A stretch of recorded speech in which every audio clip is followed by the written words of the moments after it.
Nick called me back to be the receivers coach at the University of Alabama. Now you can boo that one. What is going on, everybody? I am headed to go listen to Billy Napier speak in Pensacola. I am super excited. This is probably going to be the closest he's ever come to where I'm at. So I'm hoping I'll be able to video and take as many photos as I can.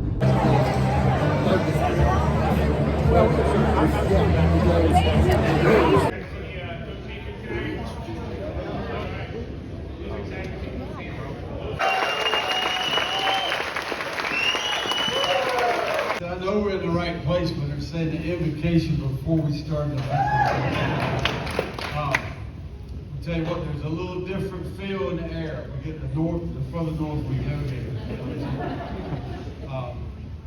I want you to know how humbling this is, right? I think what an incredible opportunity, right? A leadership opportunity, an unbelievable platform. And to me, coaching football is about impacting people. And I really believe that life's about people.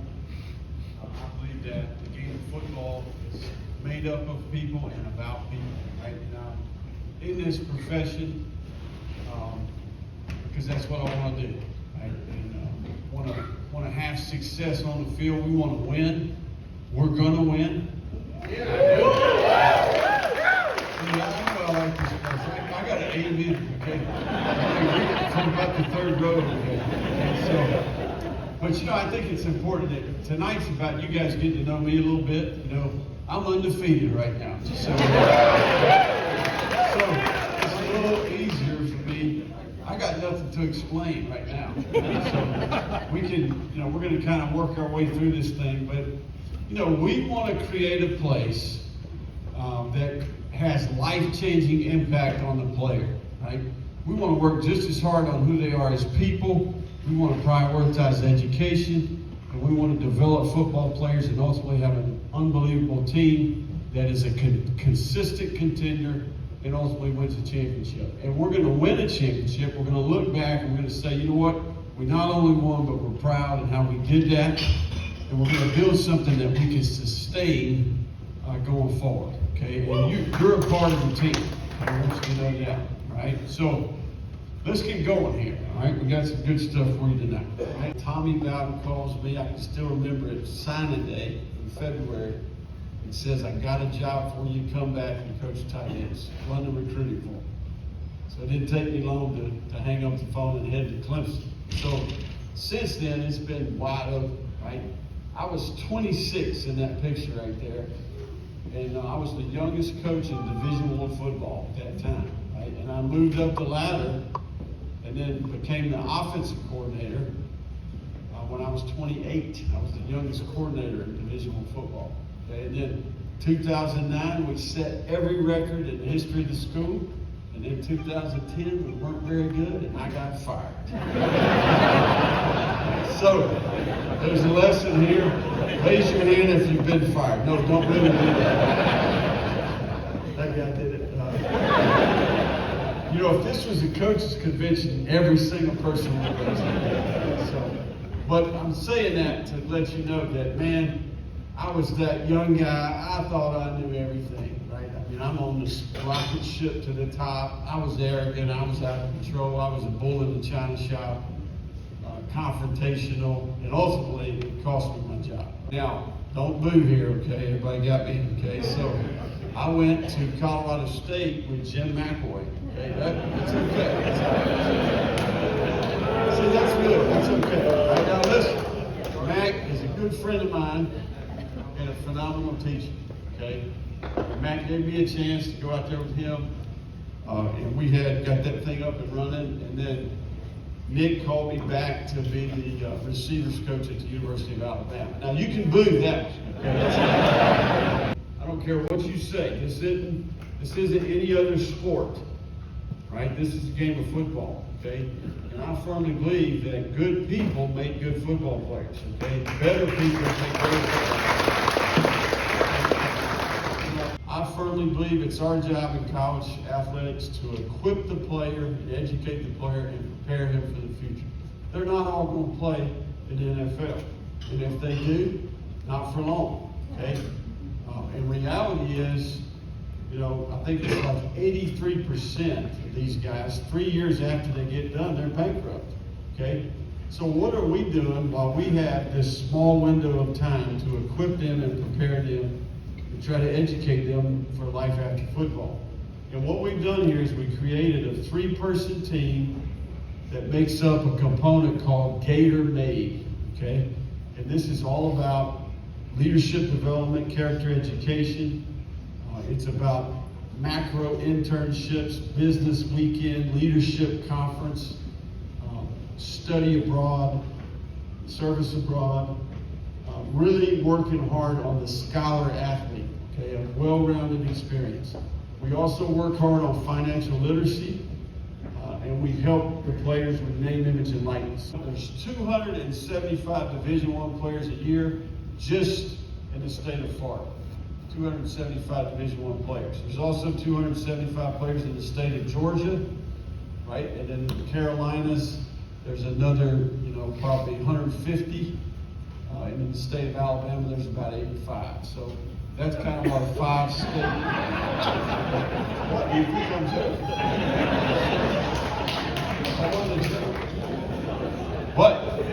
What I'm telling you is that we're going to build our team inside out.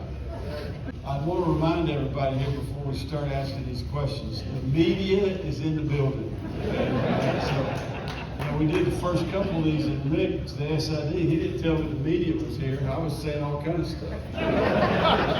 Some coaches have tunnel vision. You get your quarterback, you say, okay, you're going to be my starter, you're the one. They get out there, coach, and things don't go as planned. My question is, will you feel comfortable taking the next guy up without hesitation? How much did your husband pay you that?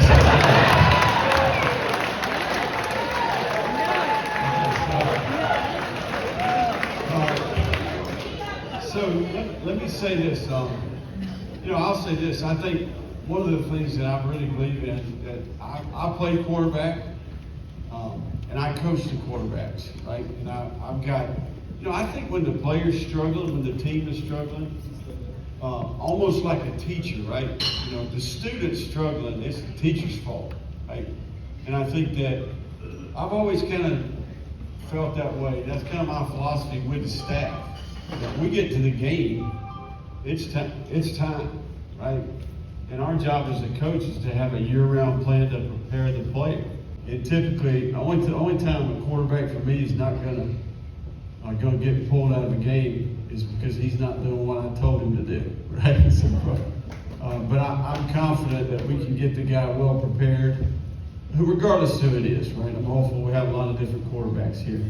I told Anthony before the game the other day, I could see he had a little different look in his eye in the pregame. I was like, hey, you need this urgency that you're feeling right now to perform. You need to apply that same intensity and urgency to every day between now and the next opportunity, right? So, I think your preparation gets exposed, good or bad, right? Everybody in here has been in that situation, right? You may be a businessman, you may be a young person, you're taking a test.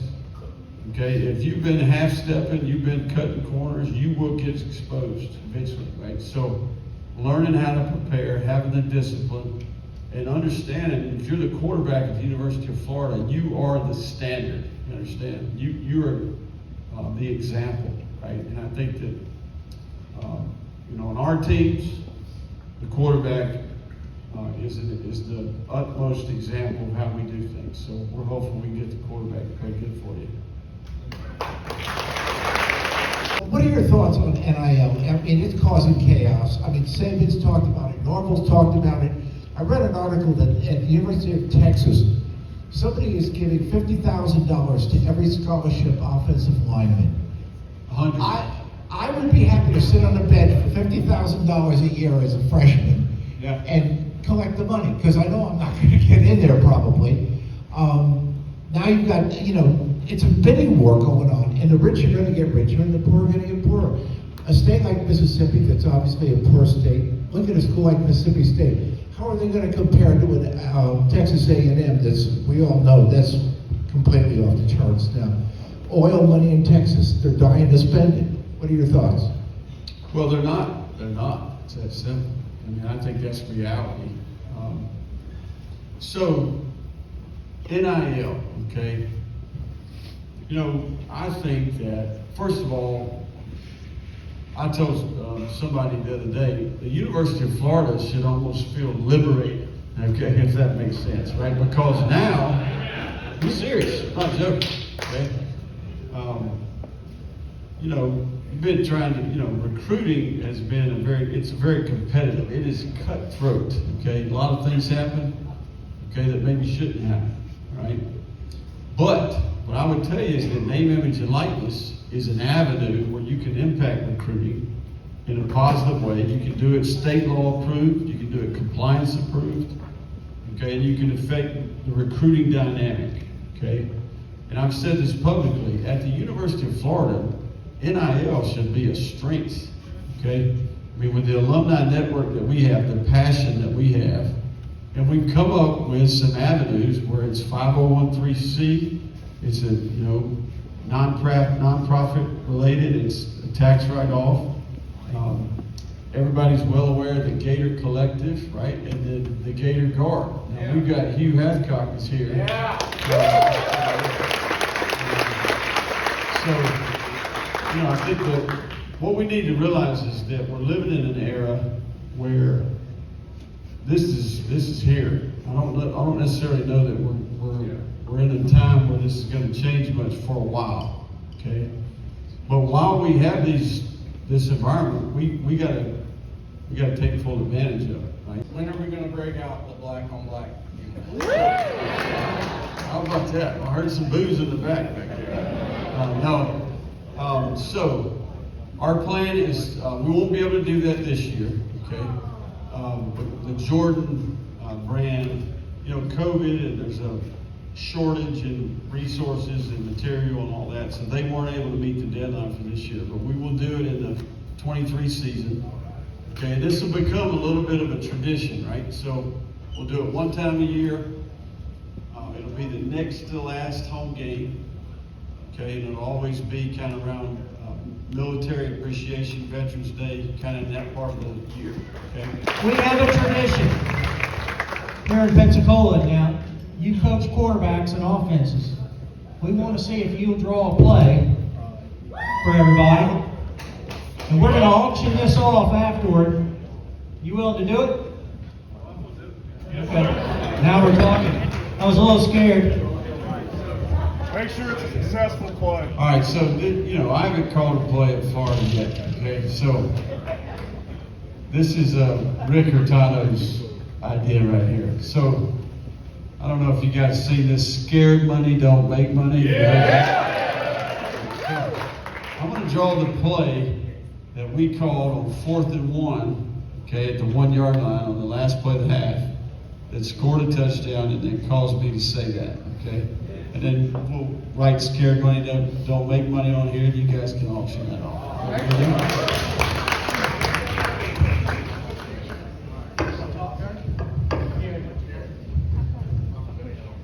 All right, so first thing is we got in the huddle. Okay, ball's on the left hash. Okay, ball's on the left hash. We got in the huddle. We speed braked, right? And we actually brought the left tackle over to the right side. Okay, so the left tackle's in the huddle. We speed brake. He comes over to the left. The X receiver was actually in a tight end stance. We hit him out on the backside there to attract man coverage in that situation. We were in the pistol, okay, with the back. Right? We had a tight end and a wing. We had our H back here in an offset fullback position. The Z was split out wide to the right. Okay, we ran a play. This play is called huddle speed brake freight. Okay, that's misspelled there. That's how you spell huddle video. I always spell it short. All right, so we're running the truck play, basically full zone. Okay, to play up inside. These guys here, we're backside Mike. Okay, don't chase. This guy here basically is gonna help the tackle capture the edge. There was an edge threat, so he blocked the edge. This guy's a search player. We reversed out, jab, tossed the ball to the back. Okay, and he scored a touchdown right there. Okay, this guy here, he's got mud wounds. All right, huddle, speed break, freight. Everybody good on the track? Good?